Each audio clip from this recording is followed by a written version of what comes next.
Hello and welcome to another episode of introducing the speakers of the Lifestyle Design Convention 2015. My name is, as always, Kai Kristen, and with me today is going to be John P. Morgan. Is that correct, John? That's correct, Kai. Yeah. Perfect. Yeah, and I'm very happy to have you on board. I've seen on your webpage that you're called, let me read that out loud, a leadership coach, an executive coach, or also a secret weapon.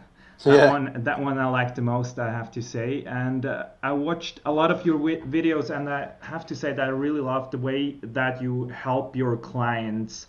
I quote, become resourceful creators on a mission to make a difference in the world.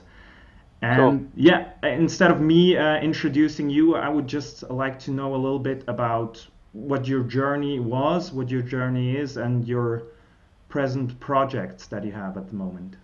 Yeah. Cool. Where to begin?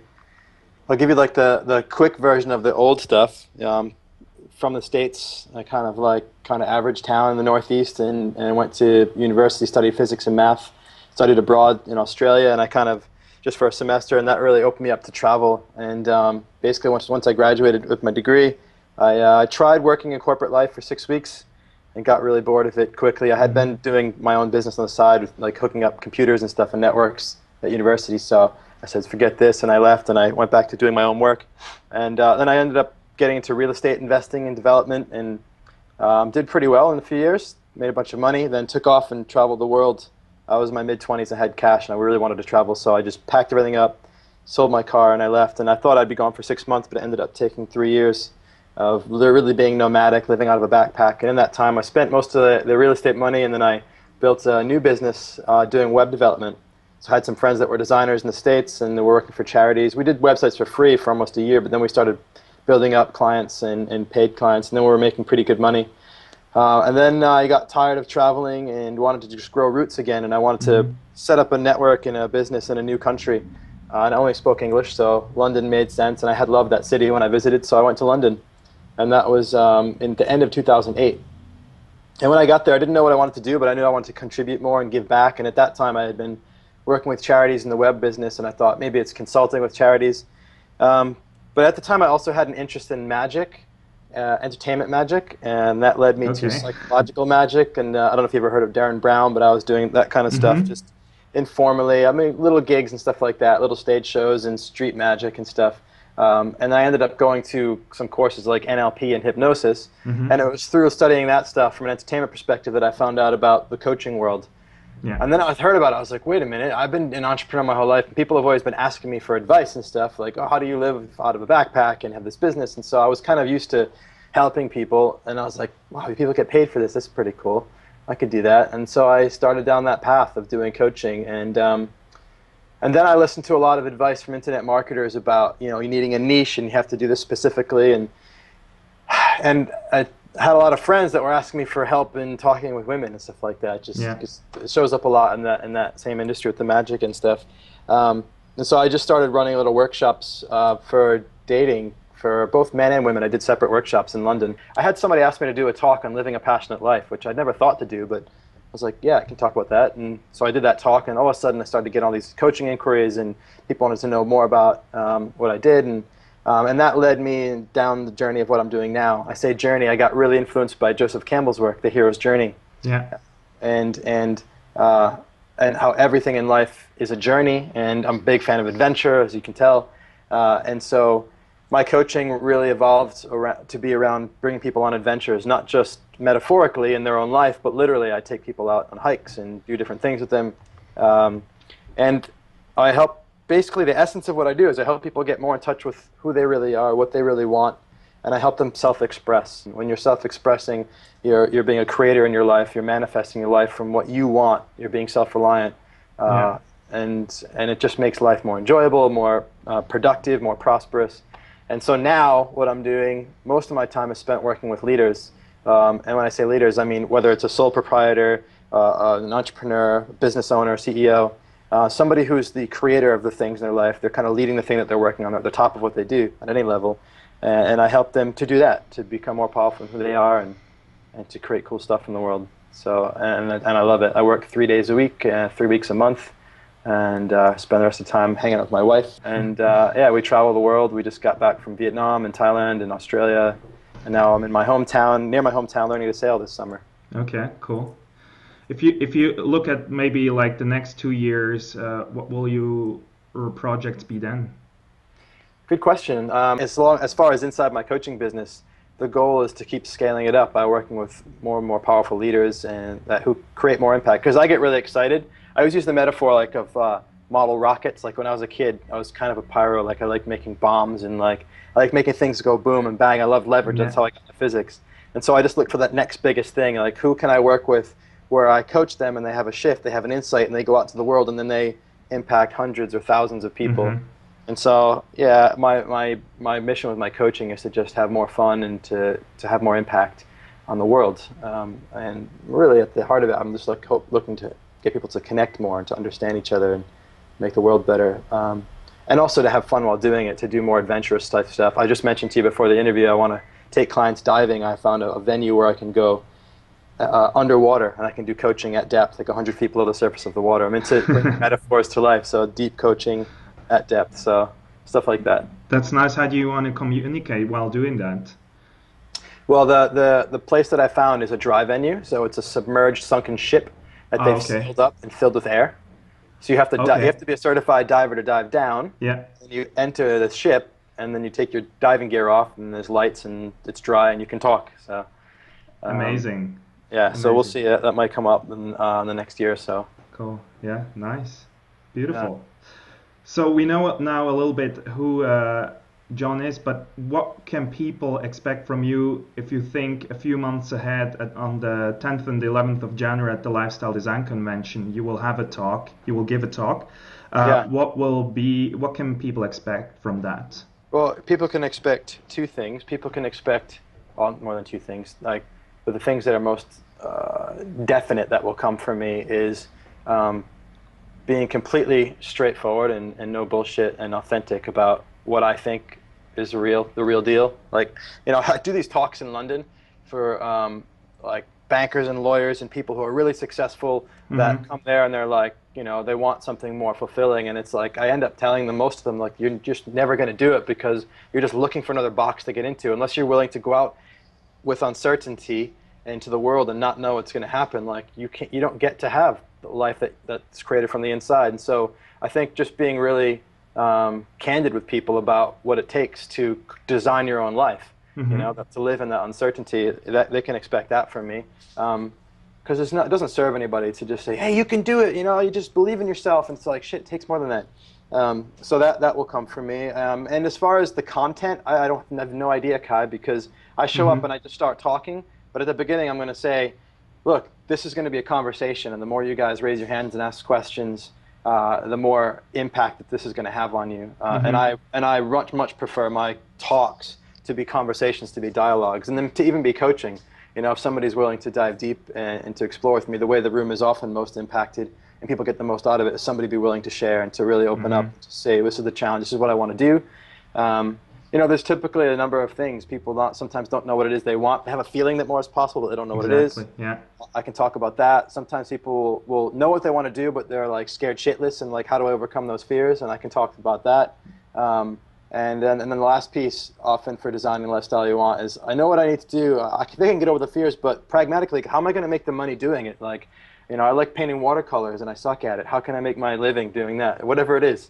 Yeah. And so I can speak to that as well. You mentioned before, because there's also going to be women at that event, and that was Oh, okay, awesome. really important to me to not only have That's guys great. at the convention, because I think it's just it just shows one point of view, and I think it just adds so much value if there's going to be feminine Oh, of energy in there course. as well.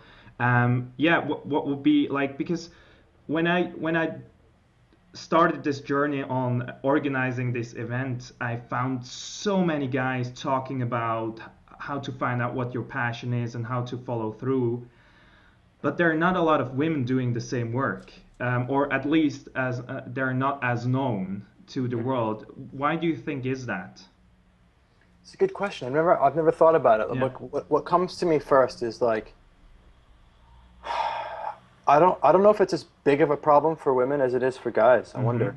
I'm just kind of saying that right now, but like I'm just looking at all the audiences I speak for, and there's a lot of guys that like, I don't know what I want, and guys very much identified with their work too, and so it's like I need to have this right. If I don't get it right, if I don't find the right thing, I don't know. I'm just waxing lyrical right now. I have no idea, but it's an interesting point.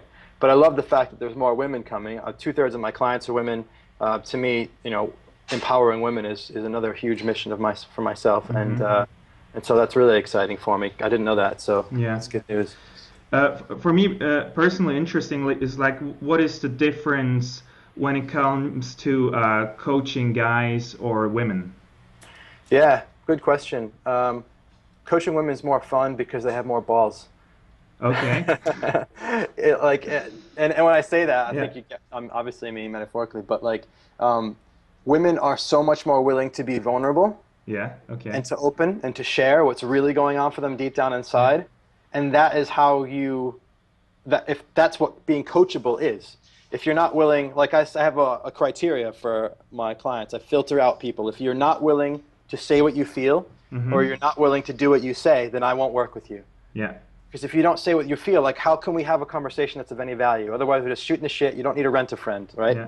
Coaching is about going deep. And so women are typically more willing to be vulnerable, to be open, to share what they feel. And that's why we can create more impact. Their willingness to get uncomfortable gives them access to new worlds. Yeah. And guys, a lot of the times, myself included, there's like a lot of pride around not showing where you're uncomfortable, and when you have that pride is the obstacle to your own growth. Yeah. For me, that's the number one difference. It's very interesting that you mentioned that, because lately in my last few coachings, the topic of honesty, authenticity becomes more and more important. Like I mentioned to you, I'm gonna fly out to Greece in a few hours, and I will visit a workshop about honesty of Brad Blanton. Have you ever heard of that guy? No. Radical Honesty. It's one Cool. of the most fascinating books I've ever read, and I will put the link somewhere below.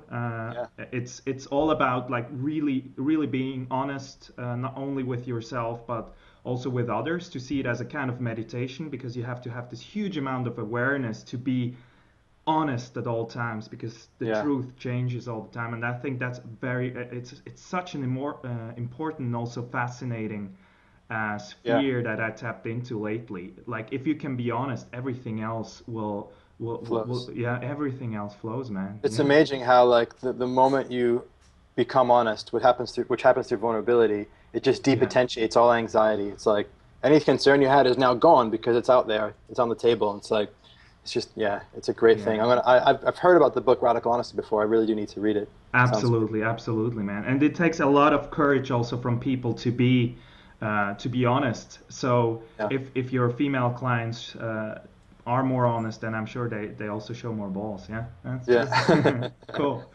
Yeah, man. I already warned you of that question. I would be interested in, like, I also asked that Steve Pavlina, and I also asked that question John Cooper, and I will also ask it you.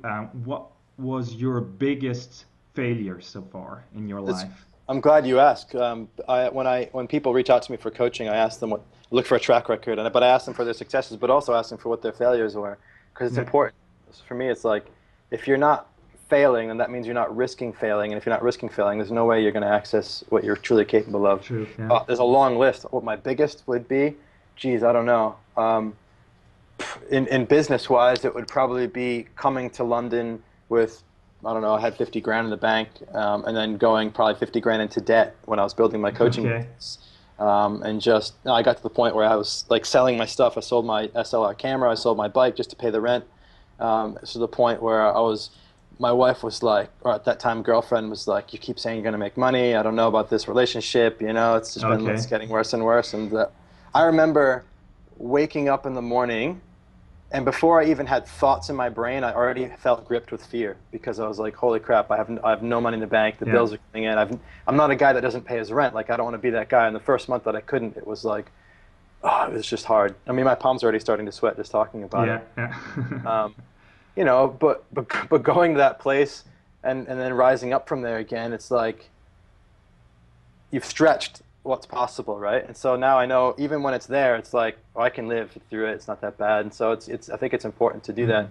Other failures, I mean, I screwed up a lot of relationships in my life that could have been great, but all in a blessing because now I'm with my wife I wouldn't have been with if I hadn't. That's another great point about failure, right? They all lead to something, whether it's learning or new opportunities.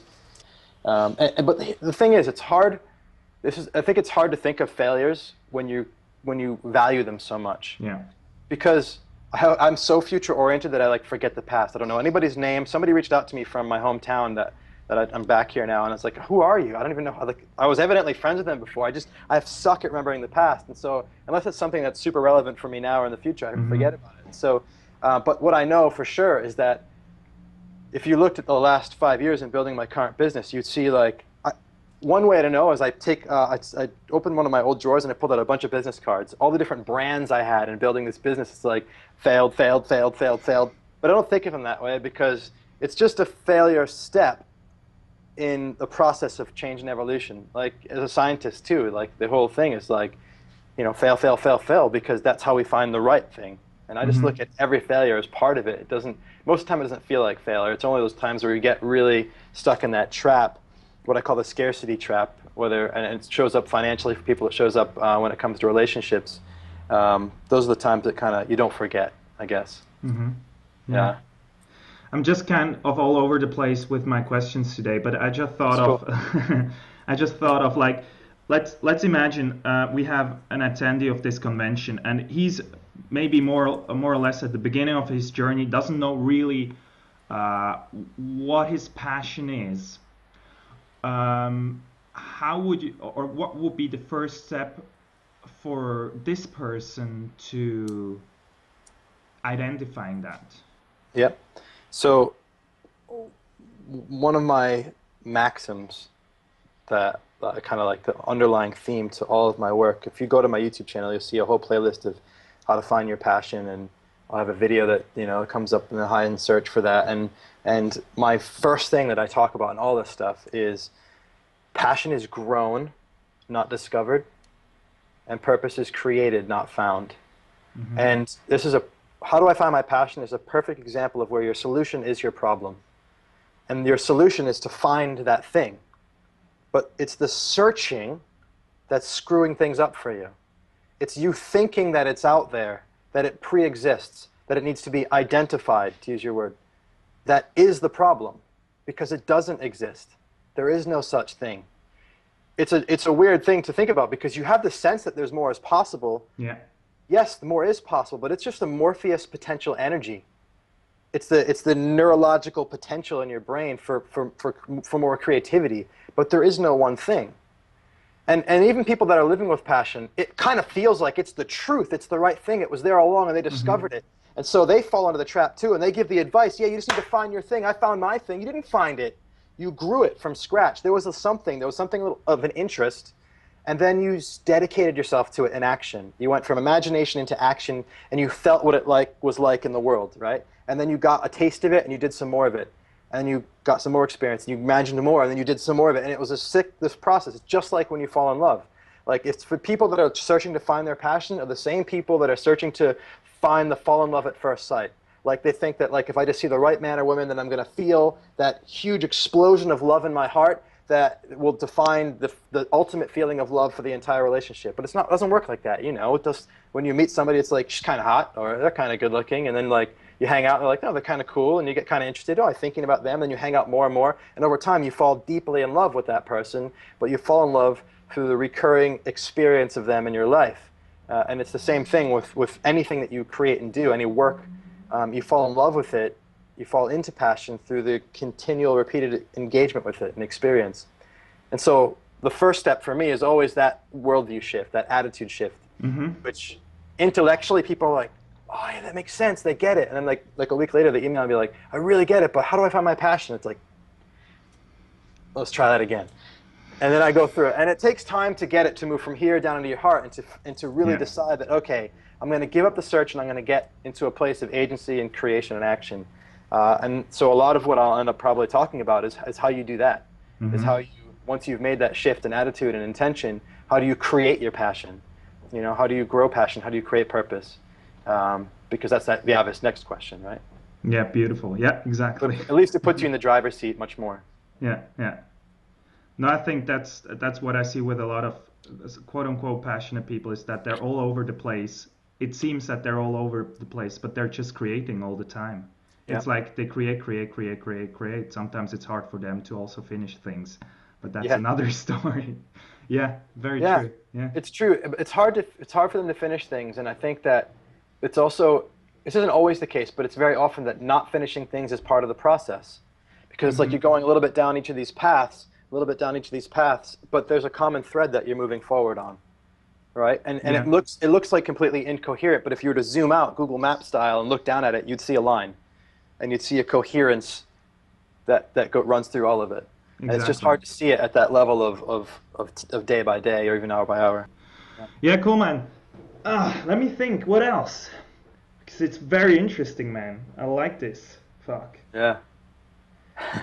What is because there are so many questions right now, and they all try to get through one door. Have you ever seen that Simpsons series where all the illnesses try to get through Mr. Burns? Fucking doesn't matter. No, I haven't seen that But one. it's similar. That's influenza, that's bronchitis, and this cute little cuddlebug is pancreatic cancer. Here's what happens when they all try to get through the door at once. Move it, shout ahead. The thing is also what I find also for me is sometimes art is I strongly feel that I follow my path and that I go through, but how do you help people creating to focus? For example, for me, that's the one of the biggest problems is to focus on that project, lifestyle design convention, and put out content and really like update the web page and all that stuff. And like I'm really fascinated with it and I love it, but it also takes a huge amount of focus, right, to have such a project. How do you help people to create that focus? Yeah, good question.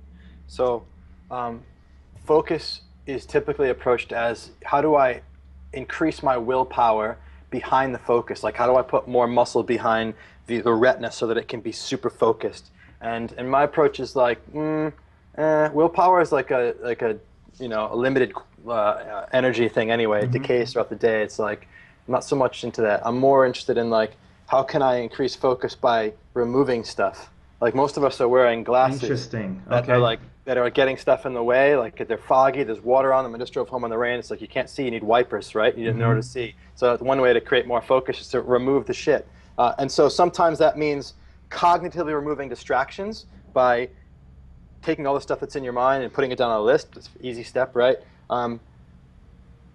And also, though, it's very much more often external. All of these distractions that are coming in. Real simple technical thing that I do, like I am uninterruptible. I have iPad and my iPhone, both ringers are off all day while I'm working. You can't, the only way you can interrupt me is to knock on my door, but nobody even knows where I live. I have zero notifications on any of my devices. Like nothing can ring, nothing can ding, no email can pop up anywhere. I'm uninterruptible, undistractible. The only thing that can distract me is something that's already in my environment that I could put something to my awareness.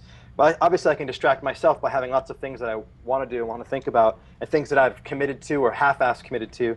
And so at the end of the day, really the only way to create focus on that level is to make a decision to remove things from your life. And as I've scaled up my business and I work with more and more people, I had to make a decision like, I'm not going to reply to every email. I can't.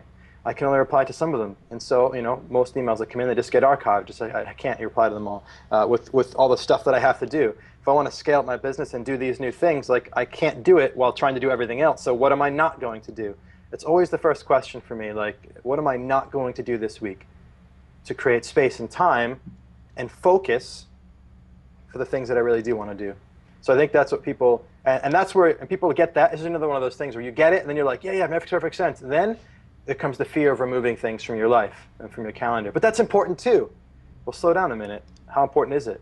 It's just like, you can't have all new friends without letting go of some friends. Nobody ever wants to let go because they feel like, oh, I don't want to be a dick. I don't want to like say that I'm not going to be friends with you anymore. It's like, well, your fear is stopping you. Your fear of what they'll think of you. Your fear of what would be like if you didn't do those things is what stops you from creating the space that you need to do those new things. And so, yeah, focus for me, removing stuff, and that takes having the courage to do so.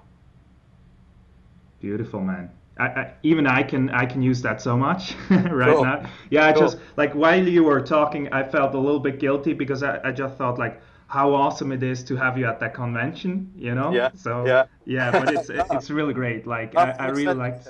Yeah, no, I Tell me absolutely. one thing you can remove. Sorry? What's one thing that you know you can remove? What I can remove is I produce a lot of media and I also cut it myself, for example. What I also already started and what I will do much more is to just like leave all that cutting stuff to my assistant instead Yeah, of doing it myself. Another thing that I will remove is that I will do exactly that what you said with your iPhone notifications, that I will just kick the iPhone out of the room for yeah, while I'm working, and that will, I think that's one of the biggest factors in people's lives is that stupid smartphone, man. It yeah, like it destroys so many things, and a lot of people are not even aware of it. And yeah, I'm deeply guilty of that sin as well. Like I do it so many times, go so many times checking, looking for outside validation. It's right. nothing else than this. Like looking if I'm basically looking at my phone and thinking, is somebody loving me out there right now, Yeah, yeah, actively? And that's yeah, yeah, yeah. what we all do. It's based on our Exactly. biggest fear of not being loved, not being, yeah, non-existing for the outside world. And I see that so many times with myself as well. But It's that's true. yeah, Yeah, it's like that little red icon in the corner of Facebook is like crack. It's like dangerous. It's yeah, like, oh, absolutely. notification? Oh, who likes my shit? I'm gonna click on that. So I actually created a 36 alphanumeric character password for Facebook, so I can't log into it on my iPhone. It's just like, it's just impossible. So, Yeah, yeah, that's beautiful. Like I like the thing is what I started doing now is with my coachings, I start giving exactly those little advices that you gave right now. I think they're very easy. Like you can apply them like this, and they have yeah, a quick. Fact. huge impact on your life. Very cool. Cool. Yeah, man. I'm absolutely excited to have you at the Lifestyle Design Convention. If people, even though you don't reply to any emails or not a lot of emails, if people want to get in touch with you, how should they do that? If they think like this interview was amazing, I want to be coached by this guy, how can they get Cool. in touch with you? Yeah, so I do reply to emails. It's just that Yeah. I filter through for the ones that it seem like it's going to make the most sense to you. Yeah. But yeah, jpmorganjr.com, jpmorganjr.com is my coaching website. Yeah. I've also got my YouTube channel at youtube.com/jpmorganjr. Hmm. And yeah, there's a contact form on my site, and you can comment on my YouTube videos. There's also, you can find me on Facebook and Twitter and all that stuff. So I'm everywhere. Cool. Yeah. Yeah, man, I'm excited to have you at the event. For the guys out there, please hit www.lifestyle2015.com. Join us at the Lifestyle Design Convention in January 2015. It's going to be January 10th and the 11th. And subscribe if you watch that on YouTube. Hit the like button if you watch it on Facebook. And John, it was a complete absolute pleasure to have that interview with you, my friend. Likewise, Kai, it was great talking with you. Thank you so much. Looking Thank you. forward to seeing you there.